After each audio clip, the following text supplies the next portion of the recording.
Okay, thank you very much.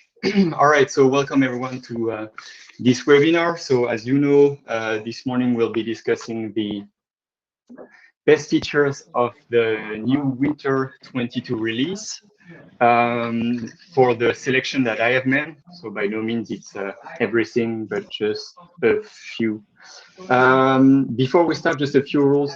I can hear a bit of background noise, so if you may mute yourself, that'd be great. Thank you so much. Yeah, so this is recorded, as I previously mentioned. Ideally, you could remove your camera just for the time of the presentation, and you can put it back on at the end, just to make sure that the bandwidth is gonna be nice and smooth. And then, of course, you can add your questions during the presentation in the chat. So in the Google Meet at the bottom right of your screen. So you can type in any question during the presentation. And of course, at the end of this presentation, you can we can exchange and we can discuss. All right, great, let's continue.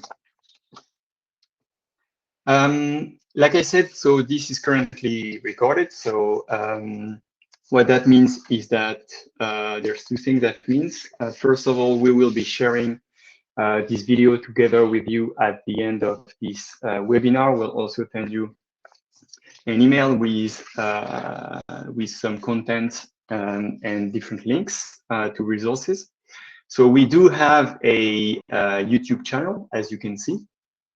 This channel is called Nexell, and this is some sort of a directory where we put all of our different videos, whether it's the release webinar, just like today, or if we're having podcasts, if we are having conversation in with specific actors of specific industries, such as financial services, for example, or even webinars linked to the nonprofit organizations as well. So feel free to go after this webinar on our YouTube channel and have a look. All right, so today's agenda. I'll give a quick introduction about myself very quickly. Then we'll talk about briefly about release cycles, Salesforce release cycle, the release notes, what they look like and how you can navigate within them, the release highlights review. So that will be kind of the core of the presentation. Again, I've selected just a few. There are a lot. The release notes that are a very big document.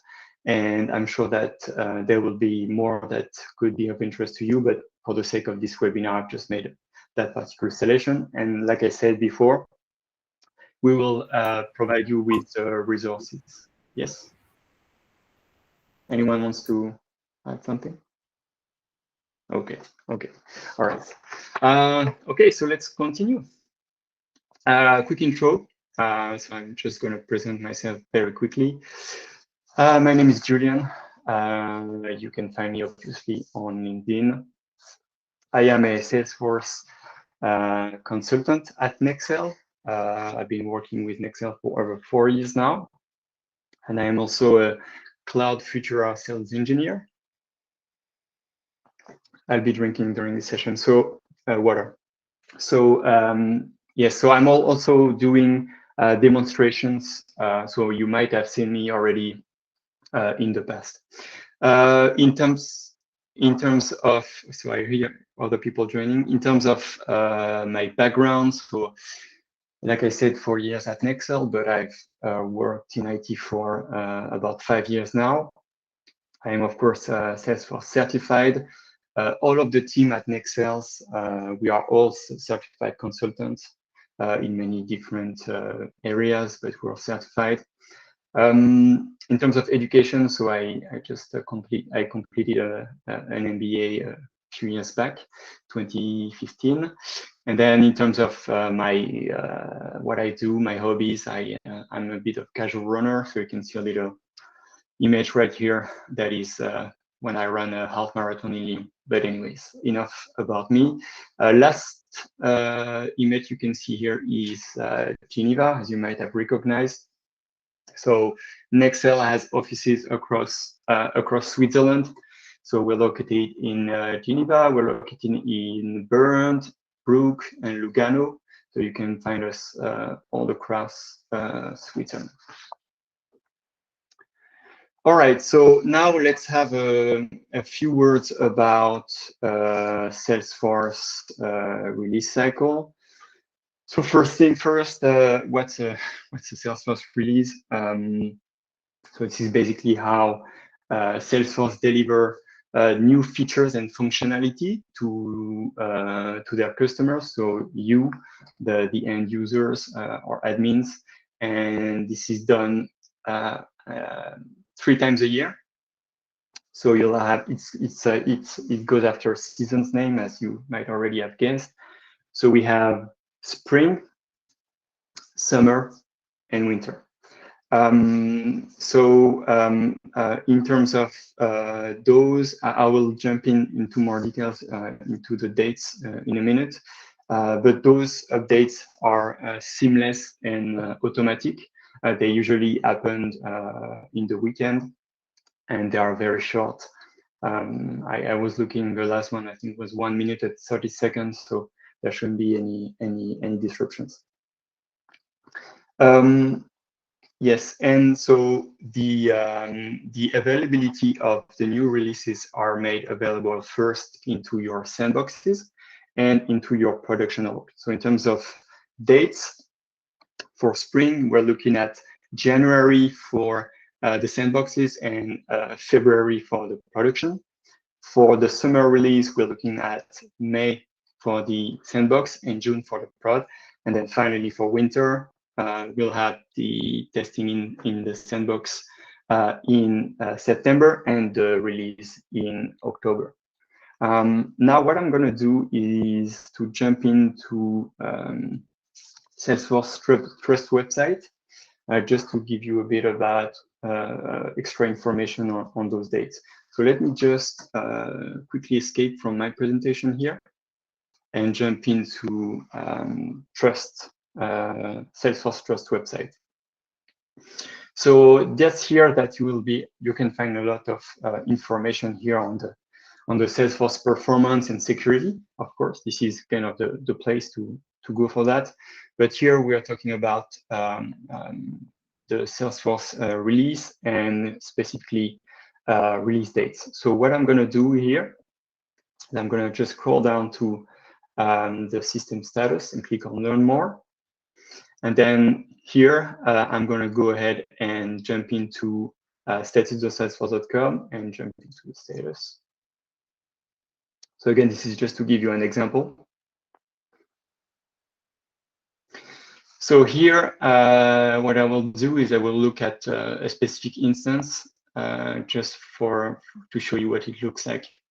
Before I do, you might wonder where can I find this instance information. So in order to get that information, you can go into your Salesforce org. You can go under setup, and then in the quick find box, you can type in company, and in there you'll be able to see what is your the instance you're currently located on. So for example, I'm going to have a look into this EU28 org, just for the sake of the example. And here we have 3 folds. We have the status of the system at the moment, history of how it went in the past 7, 3 days, 24 hours, or you can look at a specific date to see if there was any disruptions. And then finally, what's of interest to us here is the maintenance tab. So as you can see for this instance, right here for Winter 22, it's been released October 2nd. So you have an idea of what's going to apply to your specific or in your organization. And of course, if you scroll down, you're going to be able to also see the next release dates into your org. So for example, here, and that's a production org, right? So here, for example, I'm going to have the next one for spring in February in production. So you'll be able to test it in January, and you should receive information from Salesforce about this upcoming release. Usually that comes mid-December. So keep an eye on your emails. Okay, one more thing before I leave. You have, when you're at this level within the Trust Salesforce website, you have a subscribe button here at the top right corner. So this will simply allow you to receive notifications on the new release, for example, or any other specific release that you want to be notified about. Since releases can have various dates depending on the products that you have, for example, for Parrot and so on. So I invite you, if you're interested, to subscribe to notification and be informed ahead of the new releases. Okay, so that was the idea. So again, what we would recommend is for you to just organize yourself and look at your instance to see when the next release is coming in order to prepare and test in advance so that you can be best informed and test the new features yourself. Okay, let me jump back into the presentation here. Okay.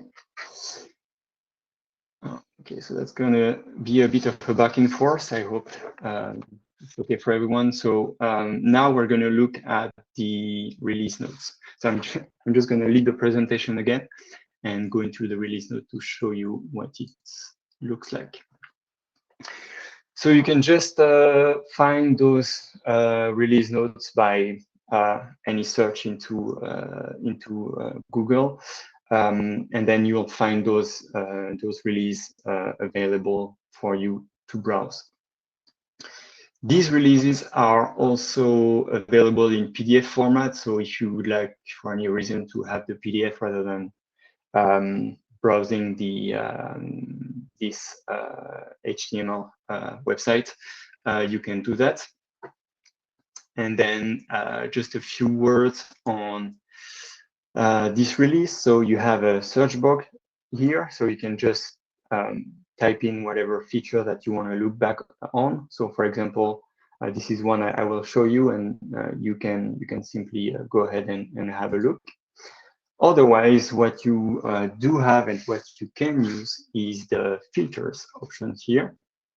So under the search bar, you have the filters, and this will allow you to zoom in on specific things. So you have 3 types of filters. Product area, so if you're interested, for example, in Experience Cloud or Service Cloud and so on, you can just tick those boxes to zoom in a particular product. And then also you have feature impact. So feature impact is interesting in a sense that the features are made available at different level. So you will have, for example, you will have a feature that will be readily available for your users. So that means that whenever it's Salesforce roll out the release, they will be able to already go ahead and use the features. You will have some features that are only made available for the admins and the devs, and others than the admin must enable before the end user can use them. You can also do filters on your Salesforce edition, whichever one is you are using at the moment, so developer, enterprise, and so on. And then finally, you can drill down into specific experience. So the older version of Salesforce was Salesforce Classic. But if you are a more recent user of Salesforce, you've probably just experienced the Lightning experience, which is the most recent display. And then you can also zoom in on specific mobile features as well. Okay, so that's enough about the documentation. Let me go back to my presentation. All right, so let me present. Okay, so those are the 7 release features and points that I wanted to cover in this webinar. So I'm just focusing on seven different features, as you can see. So what I'm going to do is I'm going to go explain them one by one. So a bit of back and forth between my presentation and the organization demo that I had to show you. So we'll start with the mobile experience. So I'll show you my phone on screen. Emma, I may ask you to just confirm later on if you can see my phone, just make sure it's okay.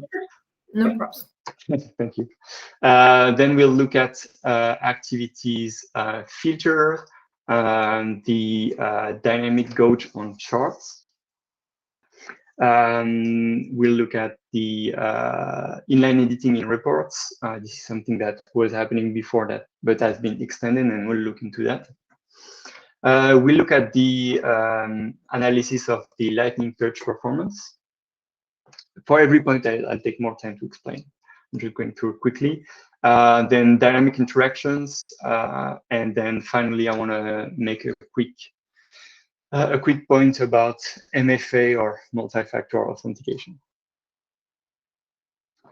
Okay, so let's jump right in. So I'm just gonna minimize my screen, and I will show you my phone. So just let me do that for a second. Okay, so what you're seeing here is my phone. So let me just unlock it. Emma, can you just confirm that the phone is showing? Can you see that? Yes, I can see that pictures, yes. Okay, great, thank you very much. All right, so now what I'm gonna do is I'm gonna jump in the Salesforce application on mobile, just to highlight this new feature. So you're all probably very familiar with the home page on your desktop experience. This is usually where you would land and start your day. This feature here is mobile home. So this home experience has been made available on mobile. So on your current apps, they could look something like this.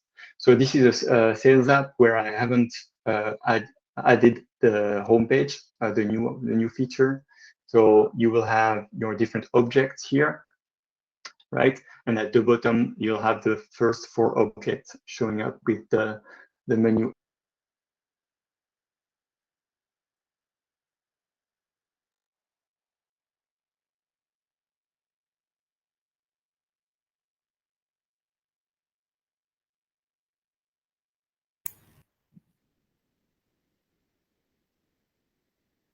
Julia, you're good. What's going on?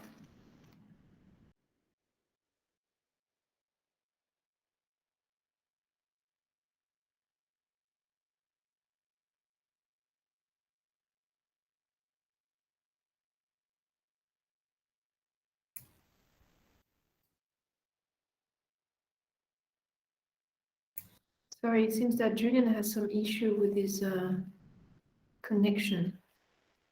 Let's see.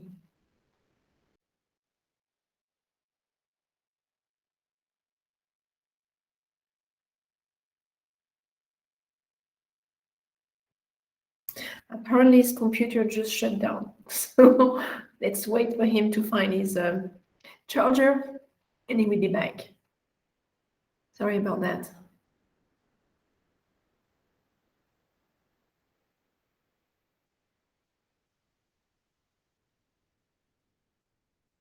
Bit unlucky today with some issues.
Sorry about that, guys. It's taking more time than normal. He's still trying to find what's going on with his computer. I'm sorry.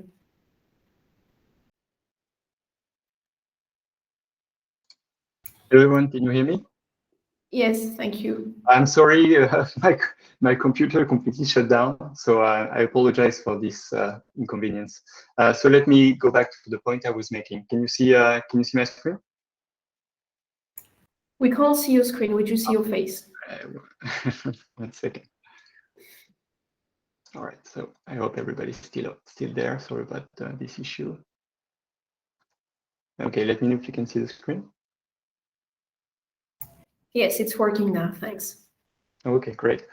Right, so yes, so I was in the middle of the conversation. So the new feature here is home for the mobile experience. So let me just show you what it looks like in the other app. So I have my Winter app here. I'll show it to you in a second.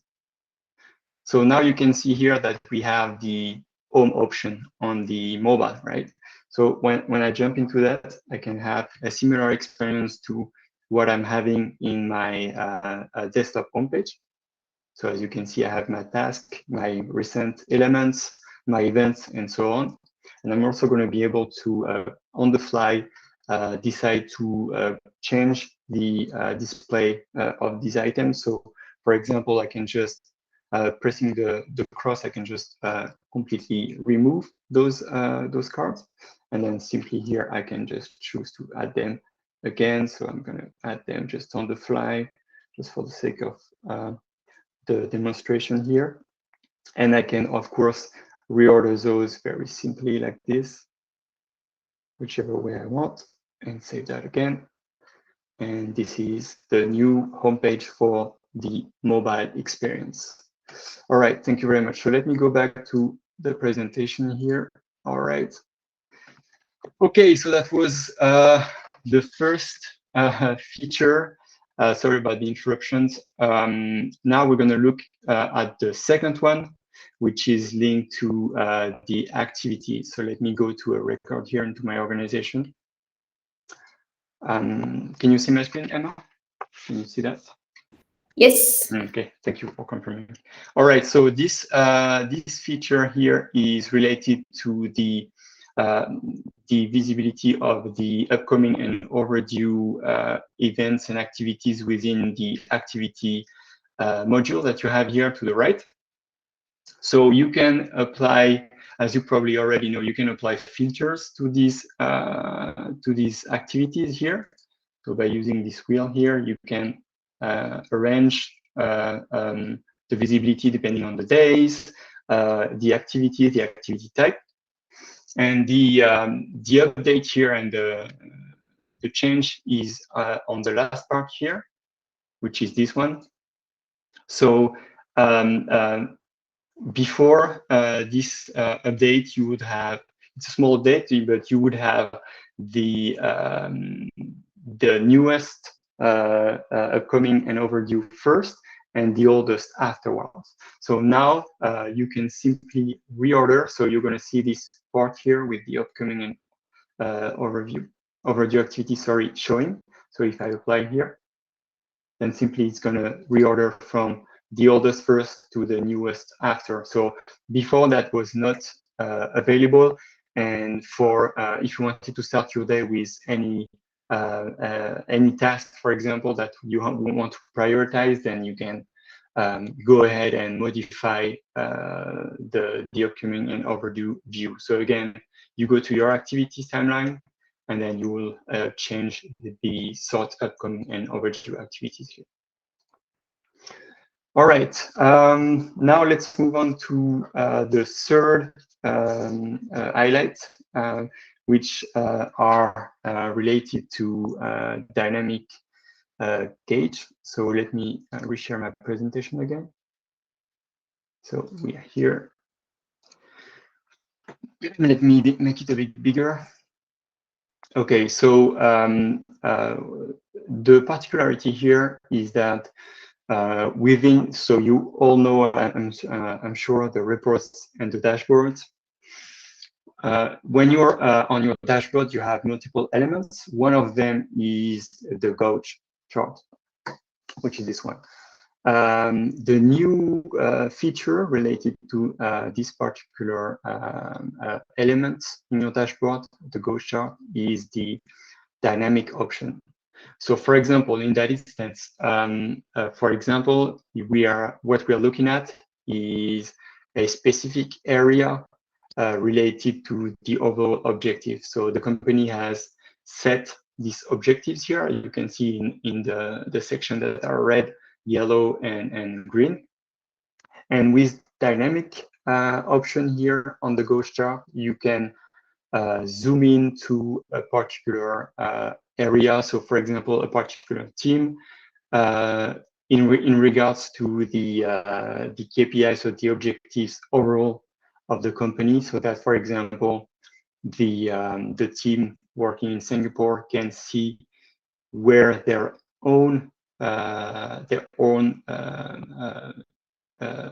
opportunities are related to the complete company's objectives. So this will be moving the needle depending on how you decide to display this particular dynamic gauge. Okay, so that's it for this particular feature. So now let's move into the next feature, which is the report inline editing. So inline editing was already a feature in the past, and it's been just pushed forward. So you have now more options in terms of what you can edit in your reports. So you can now edit pick list, for example. So let's just show you what it looks like. So if you're already very familiar with Salesforce, I'm sure you are, you know that you can use the inline editing options in this view. So if you want to mass update some leads, some contacts, and so on, you can do that with the inline editing. So now it's been pushed to your reports as well. So that can come quite handy for, say, I'm taking an example of a sales team, for example, where, for example, prior to meeting, they can just visualize their own opportunities, for example, and then they can see that, for example, it's not really up to date. So what they can do is they can edit the information here. If I want to edit the, for example, there's a typo. If I want to edit the name, I can do that on the fly. Then I'm going to be able to edit the type as well. Okay, so I'm having the demo experience here, but that works. Maybe it's a problem of refresh. Let me just refresh my screen. I want to see that. Oh yeah, that's coming. Yeah. Okay. Just one moment, please. Bear with me. Okay, so let this load. Okay, so yes, like I was saying, you can edit those quite easily here. So there's a bit of lag, but it's working.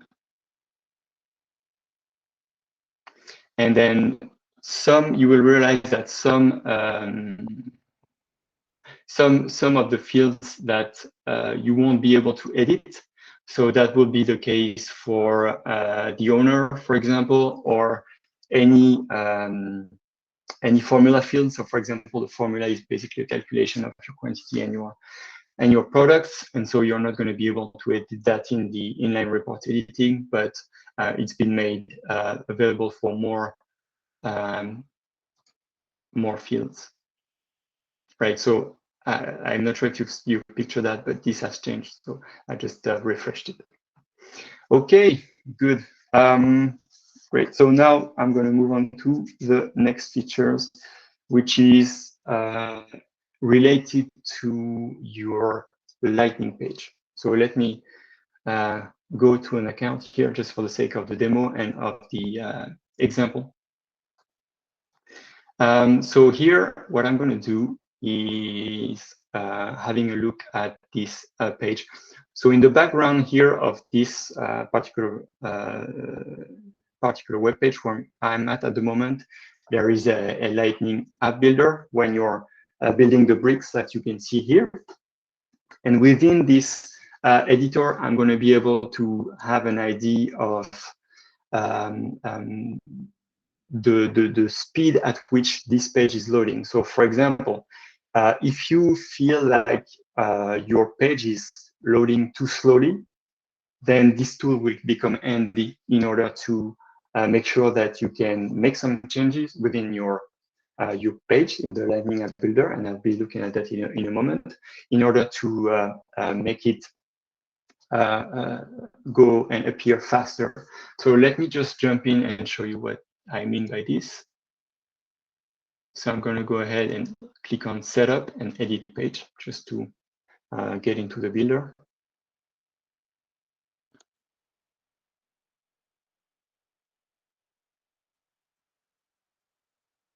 And automatically, I should have the analysis that will kick in. So at the bottom right of the screen, you should see it coming up.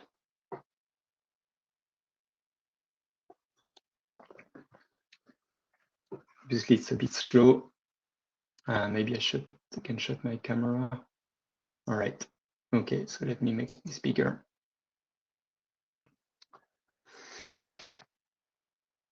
Okay, great. Okay, so here you're going to be able, so first of all, there's a couple of things. So this was already in place in the past release, so you shouldn't be surprised by this, but it's been also enhanced and will now show you even more information that you had in the past. So until now, you had your general load page, and then you'll find also the breakdown by component. So this will give you an idea of where you're at in terms of loading. And obviously, you can also have a look at the performance of this page on your mobile phone as well, on your tablet, by the way. And then what's new is this last part here at the bottom, which are called the org-specific metrics. So that will be let you understand more in details what can explain a loading time that would, according to you, for example, be too long.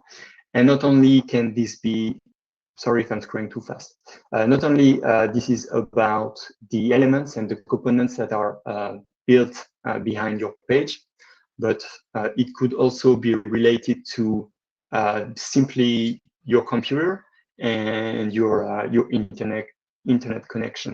So here you can check those three new elements: the CPU cores, the download speed, and the latency. So that will give you a hint also to where you can make changes in order to load the page faster. So for example, here, my computer is 2 to 4 cores. So obviously the more cores, the faster it's going to go, right? So it's purely mechanics performance. And then in terms of download speed, then obviously you probably know that if you run some speed test on your connection to verify how fast it is. So mine is between 5 and 10 mega. So that's an average download speed. And then finally, you have the latency. So that can give you an idea of how fast it's going between the computer and the servers. So these are new and will give you a better overview of the loading time of your page and how to better understand where that comes from and how you can make things better and faster. All right, so that was the page performance. Now we're going to look at another point. So let me just go back to my presentation and just quickly present. It's a bit of back and forth. I hope everybody's okay. Emma, can you see that screen okay? All right. Yes, I can. Okay, great. Thank you for confirming. All right, so this particular feature here called dynamic interactions It's a bit technical, but to make it simple, when you've created components, so you have your standard components and you have your custom components. So the custom components can be made, for example, by a developer, but just for a simple example here, this will allow you to add dynamic in between your different components. So for example, here you have an account on the left, you have a detail on the right, so account list, detail, and in the middle, you're going to find your location here. So before, you would have needed to get in contact with the developer to make those blocks communicate with each other. Now you're going to be able to do this yourself and generate the links and the interactions between those blocks. So I'm just going to, again, leave my presentation and go to a tab to show you a GIF on what that could look like. So before that, if you were having this screen without the interaction, there will be no link between the account list on the left, the map, and the details to the right. But with the interaction, you're going to be able to make all those components interact with each other. So let me just leave my page and show you a GIF here from our friends from Salesforce, Ben. So you can see this in action.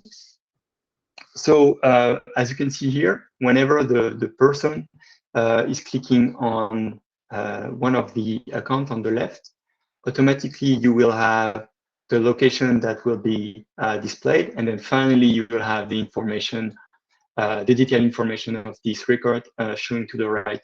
So in this case, in this use case, it will be, for example, order management. So you have someone who's going to do a delivery. He's going to be able to automatically take his tablet and just quickly see where it's going to go next, and potentially, for example, if an address was not up to date, you can just simply give a call to the client and just enter the address here to update the record. So that's dynamic interactions in Lightning Pages. Okay, so now that this is done, I'm going to jump into the last point I would like to make today. So I'm going to get back to my presentation and let me present.